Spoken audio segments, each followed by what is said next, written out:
టాలీవుడ్లో మరో mass and crazy combo అయితే ఫిక్స్ అయినట్టు తెలుస్తుంది. అది ఎవరిదో కాదు, బాలయ్య బాబు అండ్ కొరటాల శివ దర్శకత్వంలో వస్తున్న ఎన్బికే 112 ఈ మూవీ నిన్న ఒక ఫిక్స్ అయిందని అయితే తెలిసింది.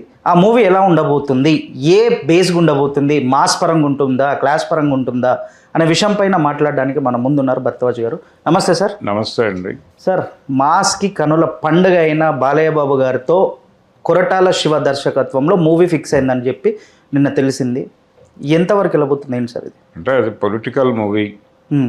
పొలిటికల్ మూవీ అంటే ప్రజల్ని ఇబ్బంది పెడుతున్నటువంటి ఒక సోషల్ ఇష్యూ మీద అధికారంలో ఉన్న వ్యక్తి తన 10 అడుగులు దిగి జనంతో కలిసి ఆ సోషల్ ఈవిల్ని సమాజం నుంచి తరిమివేయటం, ఇది స్టోరీ. కొరటాల శివ రాసుకున్న కథ. అంటే అది ఆయన ఒక లైన్లో చెప్పేసుకున్నాడు.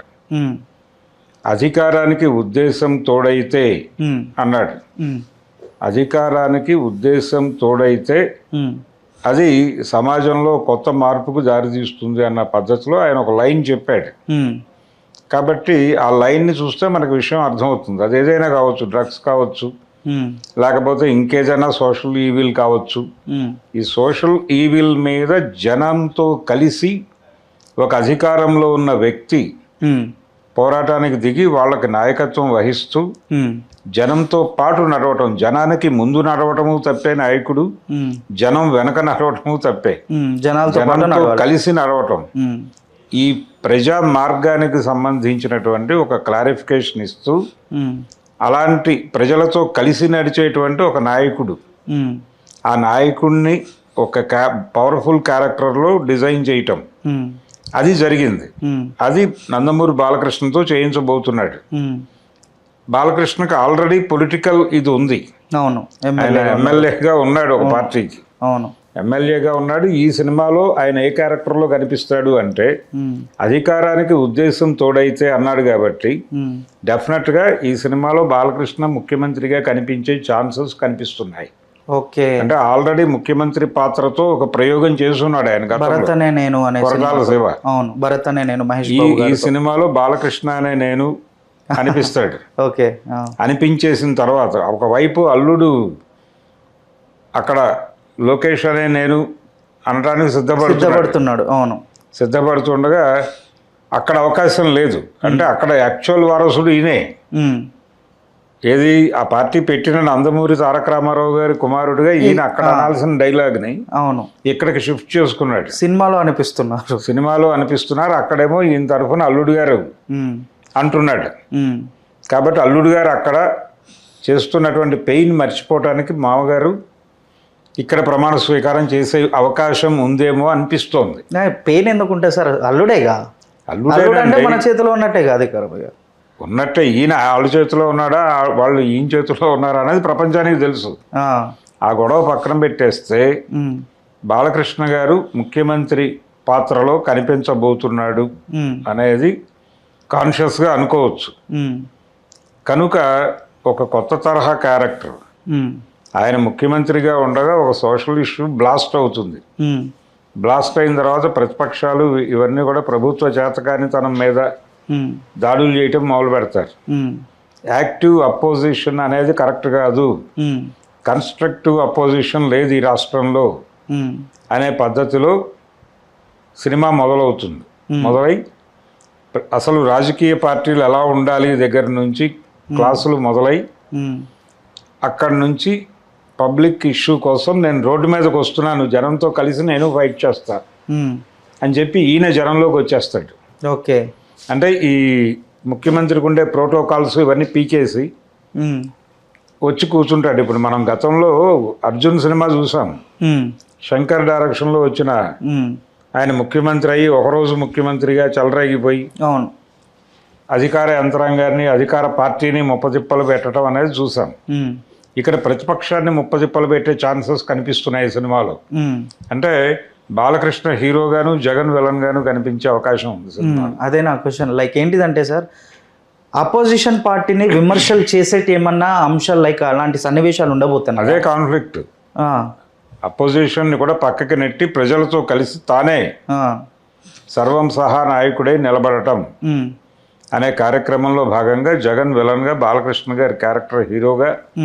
అంటే బాలకృష్ణ గారి క్యారెక్టర్ అంటే ముఖ్యమంత్రి, ఆ ముఖ్యమంత్రి ఎవడు లోకేష్ బయట జీవితంలో. కనుక లోకేష్ కోసం, లోకేష్ తరపున తీసే సినిమాగా కూడా దీన్ని చూడొచ్చు. అంటే సార్ ఇప్పుడు ఆయన స్ట్రేచర్ని పెంచేది గాను, ఆ టైంలో ప్రతిపక్షంగా ఉన్నటువంటి జగన్మోహన్ రెడ్డిని తగ్గించే పద్ధతిలో కూడా సినిమా ఉండొచ్చు, ఆ రకమైన డిజైన్ ఉండొచ్చు. ఈ సినిమా జనవరిలో రిలీజ్ అవుతుంది అంటున్నారు. 2027 జనవరిలో రిలీజ్ అంటున్నారు. ఇప్పుడు గోపీచంద్ మలినేనితో సినిమా చేస్తున్నాడు బాలకృష్ణ, అది దసరాకి పడిపోతుంది అంటున్నారు. దసరాకి ఈ సినిమా, సంక్రాంతికి ఆ సినిమా. కాబట్టి సంక్రాంతికి పొలిటికల్ మూవీతో వస్తున్నాడు బాలకృష్ణ గారు, పొలిటికల్ హై వోల్టేజ్ డ్రామాతో వస్తున్నాడు. ఇందులో అవతల క్యారెక్టర్ ఎవరు చేస్తారు, ఆ క్యారెక్టర్ డిజైనింగ్ ఎలా ఉంటుంది అనేది ఇప్పుడు కీలకమైన ప్రశ్న. ఏ ఇష్యూ పట్టుకుని రచ్చ చేయబోతున్నారు అనేది ఒక సర్ప్రైజింగ్ ఎలిమెంటు. ఈ ఎలిమెంట్స్ని సినిమాలోకి వెళ్ళాక రివీల్ చేస్తాడు ఆయన. సో బాలకృష్ణ గారు చేయబోతున్న పొలిటికల్ సినిమా, ఆయన ముఖ్యమంత్రి పాత్రలో కనిపించబోతున్నాడు, ప్రతిపక్ష నాయకుడి పాత్రలో జగన్ కనిపించబోతున్నాడు. అంటే జగన్ని పోలిన క్యారెక్టర్ ఏదో ఉండబోతోంది అనేది అనుకోవచ్చు. కనుక తెలుగుదేశం పార్టీకి రాజకీయంగా ఉపయోగపడే కథగా ఈ సినిమా నడక ఉండబోతోంది అనేది అర్థమైంది. సార్ అంటే నాదొక డౌట్ ఏంటంటే సార్, జగన్నే టార్గెట్ చేస్తారా, ఇటు ఆంధ్రాకి వెళ్ళి వచ్చి రేవంత్ రెడ్డిని కూడా టార్గెట్ చేసే అవకాశం? అది టోటల్గా జగన్ క్యారెక్టర్ని టార్గెట్ చేసే ఛాన్సే కనిపిస్తోంది. ఓకే. కనుక మళ్ళీ ఎన్నికలకి ప్రిపేర్ అవుతున్నారు సినిమా యుద్ధం చేయటానికి. ఈసారి స్ట్రైట్గా బాలకృష్ణ గారే రంగంలోకి దిగాడు. బాలకృష్ణని ఆ తరహా పాత్రలో చూపించడం ద్వారా లోకేష్ ఎస్టాబ్లిష్ అవటానికి ఒక పునాది వేసేటువంటి ఉద్దేశంతో ఈ సినిమా మొదలుపెట్టినట్టుగా అనిపిస్తోంది. అంటే సార్ ఇప్పుడు బాలకృష్ణ గారికి సీఎం పదవి మీద ఆ చైర్ పైన ఆశ ఉండి ఈ క్యారెక్టర్ ఒప్పుకున్నాడేమో అని చెప్పేసి చిన్న డౌట్ కూడా ఉంది.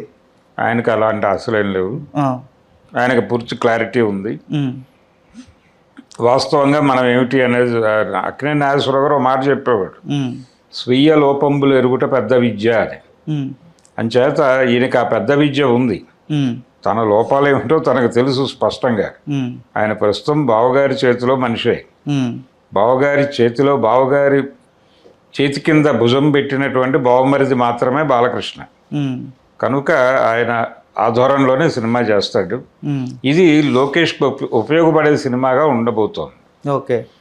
వాళ్ళిద్దరికి అంటే తెలుగుదేశం పార్టీకి ఉపయోగపడే ఒక సినిమాని కొద్దో గొప్ప కమ్యూనిస్టు బ్యాక్గ్రౌండ్ ఉన్నటువంటి ఫ్యామిలీ నుంచి వస్తున్నటువంటి కొరటాల సేవ చేయటం ఒక విశేషం. అంత తీసుకెళ్ళగలడా సార్ కొరటాల శివ? అంటే తనకి గతంలో తన ప్రతి సినిమాలోనూ రాజకీయాలు ఉంటాయి, రాజకీయాలు లేకుండా ఆయన సినిమా చేయడు. కాకపోతే ఇప్పుడు కన్ఫ్యూజన్ ఏంటంటే దేవర 2 ఏమవుతుంది అని. అంటే రీసెంట్ టైంలో చూస్తే మనకు భరత్ అనే నేను తర్వాత కొరటాల శివకి అంత పెద్ద హిట్ లేదు. ఇది అంత మొయ్యగలడా అనేది నా డౌట్. లేదు, బాలకృష్ణతో వర్కౌట్ అవుతుంది. బాలకృష్ణని ఈయన ఎలా సస్టైన్ చేస్తాడు ఆ క్యారెక్టర్లో అనేది చూడాలి. ఆ క్యాపబిలిటీస్ ఉంది. అంటే మోహన్ లాల్ని నిలబెట్టినటువంటి చరిత్ర ఉంది అతనికి. అవును, జనతా గ్యారేజ్ నుండి. కనుక ఈ సినిమా డెఫినెట్గా బాగానే ఉంటుంది అనేది ఒక ఓపెనింగ్. అభిమానులు అయితే హ్యాపీగా ఉన్నారు. డెఫినెట్గా ఇది సక్సెస్ కొడతాడంటే బోయపాటి లెవెల్ సక్సెస్ ఇచ్చే టాలెంట్ అయితే కొరటాలకు ఉంది. కాబట్టి ఇది వర్కౌట్ అయ్యే సినిమాగానే నేను చూస్తున్నాను. సార్ మనము బాలకృష్ణ గారిని ఒక ఫ్యాక్షనిస్ట్గా, మన అఖండాలో శివుడి భక్తుడు అఘోరిగా చూసాము. సడన్గా ఇట్లా పొలిటికల్ లీడర్గా, సీఎంగా చూస్తే అందరు తీసుకోగలరా జనాలు? ఎలాగైనా తీసుకుంటారు. అఖండగా తీసుకున్న తర్వాత అఘోర పాత్రలోనే ఆయన్ని స్వీకరించాక ఏ క్యారెక్టర్లోనైనా స్వీకరిస్తారు. అది పైగా ఆయన ఎక్స్పెక్ట్ చేస్తున్నారు జనాలు. ఇప్పుడు గోపీచంద్ మలినేని సినిమాలో ఇంకొక తరహా క్యారెక్టర్ ఏదో చేయబోతున్నాడు. ఇది ఒక వెరైటీ. దీని నుంచి టోటల్గా తేడా క్యారెక్టర్లో చేస్తాడు ఆయన. దానికి డిఫరెంట్ రోల్లో ఈ సినిమాలో కనిపిస్తాడు పొలిటీషియన్గా. ఆ పొలిటీషియన్ అంటున్నారు కానీ ఆ పొలిటీషియన్ ఎక్కడి నుంచి వచ్చాడు, దానికి ఒక రూట్ ఉంటుంది. ఆ రూట్ తిరిగి జనంతోనే ఉండొచ్చు. అదొక ఫ్లాష్ బ్యాక్ కూడా ఇంట్రెస్టింగ్ ఎపిసోడ్ పెడతాడు. సో ఒక పొలిటికల్ డ్రామాని, హై వోల్టేజ్ డ్రామాని నందమూరి బాలకృష్ణతో ఎక్కించడం అనేది కొరటాల శివ ఒక సక్సెస్ ఫార్ములాగానే చూసి మొదలు పెడుతున్నాడు. ఇది చూడాలి ఏ మేరకు వర్కౌట్ అవుతుంది అనేది చూడాలి. Thank you sir, thank you so much. Thank you.